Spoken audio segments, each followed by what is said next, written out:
नमस्कार विद्यार्थियों। BA part first के पॉलिटिकल साइंस विषय में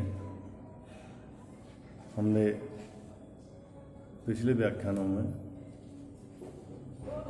भारतीय राजनीतिक विचारक वाली पुस्तक के अंतर्गत पंडित जवाहरलाल नेहरू का अध्ययन किया, उनके बारे में जानकारी ली, उनके क्या क्या सिद्धांत थे और क्या क्या उनकी पुस्तकें थीं, किस तरह की उनकी विचारधारा थी, वे भारत को किस तरह से आगे ले जाने के लिए प्रयासरत रहे, एक आधुनिक भारत की व्यवस्था को बनाने के लिए। उसी श्रृंखला में हम आज डॉक्टर भीमराव अंबेडकर के बारे में सामान्य जानकारी प्राप्त करेंगे। देखिए विद्यार्थियों, डॉक्टर भीमराव अंबेडकर स्वयं में एक ऐसी महान विभूति मानी जाती हैं जो कि अपने परिचय के लिए स्वयं के किए गए कार्यों एवं देश के प्रति जो उनका योगदान रहा, चाहे वह संवैधानिक परिदृश्य में हो, चाहे वह सामाजिक व्यवस्था को सुधारने में हो,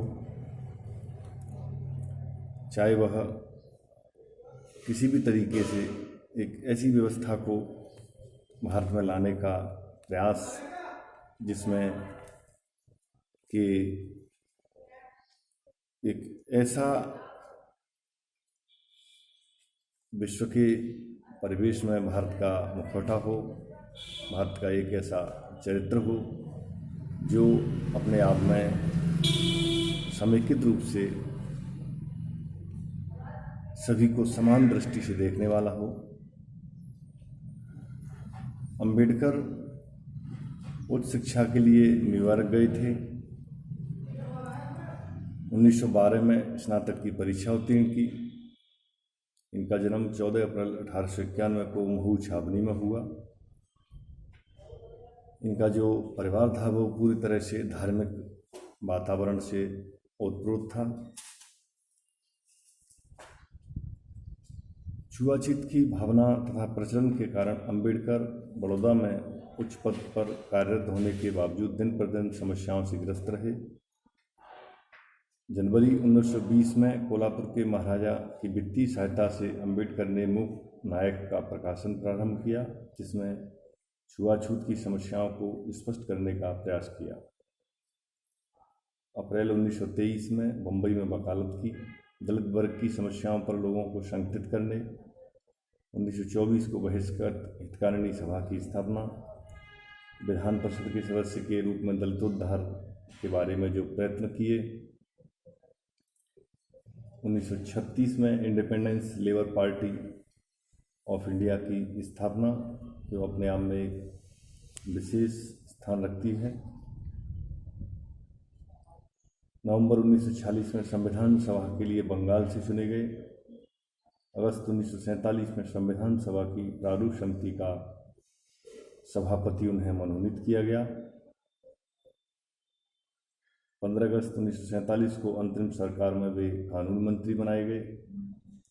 1952 में बम्बई विधान मंडल द्वारा राज्यसभा के सदस्य चुने गए। अंबेडकर का जो बहुमुखी परिवेश था वह सभी क्षेत्रों में एक ऐसी पुनर्व्यवस्था करना, एक ऐसी प्रकृति को जागरूक करना जिससे कि मनुष्य के प्रति विश्वास के साथ प्रेम भावना से बंधा हुआ हो और भारतीय संविधान के ड्राफ्टिंग कमेटी के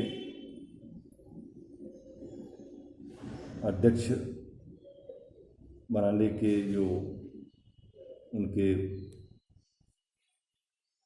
तत्कालीन कार्य थे वे बड़े ही महत्वपूर्ण माने जाते हैं। इन्होंने कई रचनाएं लिखी या इनका जो कृतित्व है वह अपने आप में बड़ा ही सराहनीय है। इनकी पहली पुस्तक है the problem of the rupees, its origin and it's solution. दूसरी है the evolution of provincial finance in British India. तीसरी है द बुद्धा एंड इट्स धम्मा। चौथी है गांधी एंड गांधीज्म। अंबेडकर के हम जब राजनीतिक विचारों को देखते हैं तो उसमें निश्चित रूप से एक ऐसी स्थिति देखने को मिलती है जो कहीं ना कहीं विभेदकारी भावनाओं से उद्वेलित रही है, और चाहे वह दलित वर्ग की बात हो, उनके उत्थान की बात हो, या भारतीय संविधान के परिप्रेक्ष्य में किए गए योगदान की बात हो, राजनीतिक के क्षेत्र में उनका जो राष्ट्रवादी प्रेम है वह अपने आप में एक बहुत बड़ा उनका कार्य था। स्वतंत्रता के मामले में उनकी जो निश्चित रूप से जो कार्यशैली थी, व्यक्तियों के अधिकारों के मामले में जो उनका वैचारिक दृष्टिकोण था, स्वतंत्रता के पक्षधर मूल रूप से व्यक्तियों के अधिकारों के संदर्भ में उन्होंने जो अपने पक्ष रखे, कुछ निश्चित व्यक्तिगत अधिकारों को तो संविधान के माध्यम से गारंटी मिलनी चाहिए। उनका मानना था कि व्यक्तिगत स्वतंत्रता देश के राजनीतिक, सामाजिक तथा आर्थिक व्यवस्था की कार्यकुशलता बढ़ाने में सहायक सिद्ध होगी। इसलिए उन्होंने स्वतंत्र भ्रमण तथा आवागमन की स्वतंत्रता, निजी संपत्ति रखने की स्वतंत्रता, राजनीतिक स्वतंत्रता तथा धार्मिक स्वतंत्रता का समर्थन किया। यानी धर्म के क्षेत्र में प्रत्येक नागरिक स्वतंत्रता की भावना से प्रभावित हो, राजनीतिक क्षेत्र में सभी को समान रूप से अवसर एवं स्वतंत्रता, निजी संपत्ति के रखने के संबंध में उनके जो विचार थे। अगला हम देखते हैं राष्ट्रवाद का जो समर्थन करने का उनका विचार था, वह भी अपने आप में विशेष स्थान रखता है। अंबेडकर के शब्दों में हमें किसी का भी आशीर्वाद नहीं चाहिए, हम अपनी बुद्धि, कार्य क्षमता के बल पर पूरी लगन से कार्य करेंगे। उन्होंने ब्रिटिश सरकार की इस बात के लिए आलोचना की कि वह दलित वर्ग के उत्थान के लिए कोई कार्य नहीं कर रही है। उन्होंने सामाजिक तथा धार्मिक उदारता के दृष्टिकोण को गलत बताया। उनका मानना था कि अंग्रेजी सरकार भारत के किसी भी प्रकार से पक्ष में नहीं है, उपयोगी नहीं है। अंबेडकर इस दृष्टिकोण से अपने आप में एक परम राष्ट्रवादी की भावना रखने वाले व्यक्तित्व थे। उनका राष्ट्रवाद संकीर्ण विचारों से पूरी तरह परे था, ऊपर था।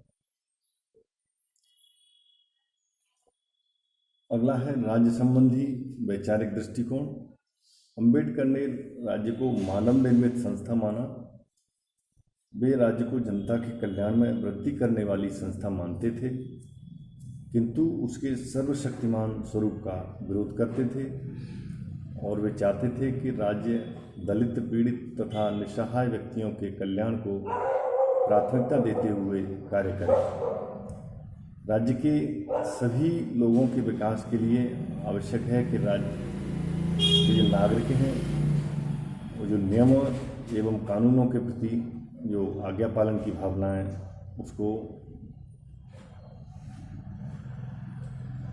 बनाए रखा जाए। अंबेडकर मूल प्रवृत्ति से एक बहुत बड़े कर्मयोगी थे। उनके राजनीतिक विचारों पर तत्कालीन भारत की सामाजिक परिस्थितियों का विशेष प्रभाव पड़ा। पहले वे समाज सुधारक चिंतक हैं, बाद में वे राजनीतिक चिंतक। देखिए, यह बिल्कुल सही तथ्यपरक बात है कि राजनीतिक दृष्टिकोण उनका उसके उपरांत था कि जिससे पहले उन्होंने सामाजिक परिस्थितियों के बारे में विशेष ध्यान रखा और उसके बारे में विशेष रूप से एक ऐसी विचारधारा को मजबूत किया कि सामाजिक परिवेश में किसी भी प्रकार का कोई भी ऐसा कार्य नहीं होना चाहिए जो कि विभेद की स्थिति को पैदा करे, एवं सामाजिक परिस्थितियाँ उनके व्यक्तिगत जीवन से संबंध रखती थीं और उनको ही उन्होंने अनुभव या अनुभूत परक अपने स्वयं के प्रयोग में ला करके और इस सुधार की ओर विशेष रूप से अपना योगदान दिया। धन्यवाद।